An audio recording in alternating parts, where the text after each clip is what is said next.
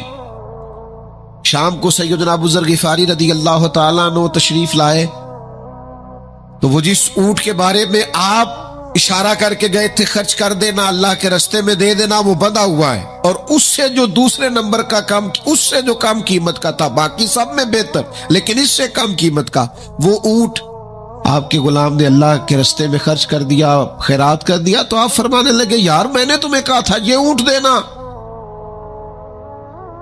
وہ کہنے لگا حضور یہ تو آپ کی سواری کا اونٹ ہے نا، تو میں نے چاہا تھا جو آپ کی سواری کا اونٹ ہے وہ رکھ لیا جائے۔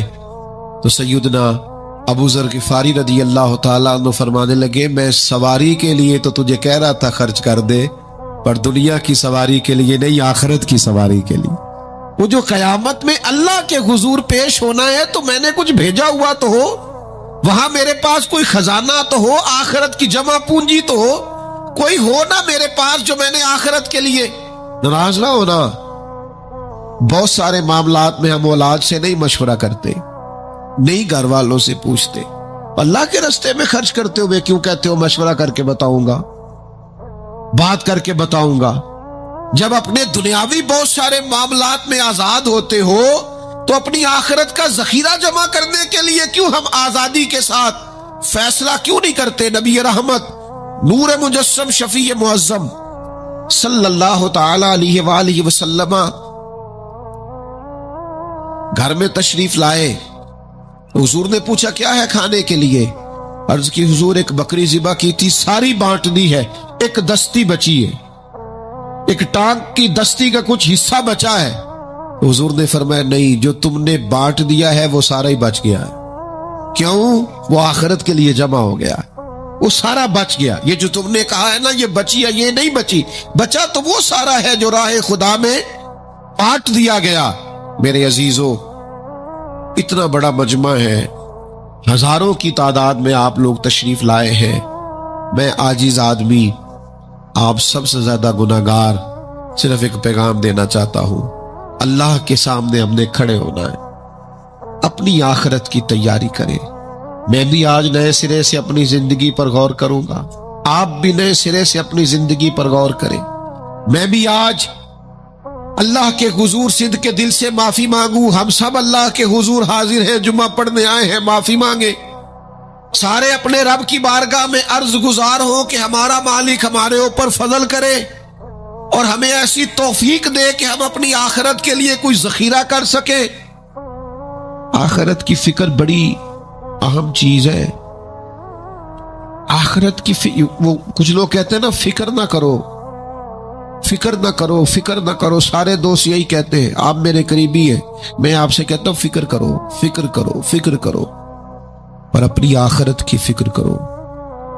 2-2.5 سال ظاہری طور پر عمر کم تھی حضرت صدیق اکبر کی نبی پاک سے، لیکن ایک دن حضرت صدیق اکبر نے عرض کی یا رسول اللہ صلی اللہ تعالی علیہ وسلم، میں دیکھ رہا ہوں آپ پر تو بڑھاپا آ گیا ہے، بال مبارک سفید ہو رہے ہیں۔ تو حضور فرمانے لگے سورہ ہود سورہ واقعہ، سورہ مرسلات،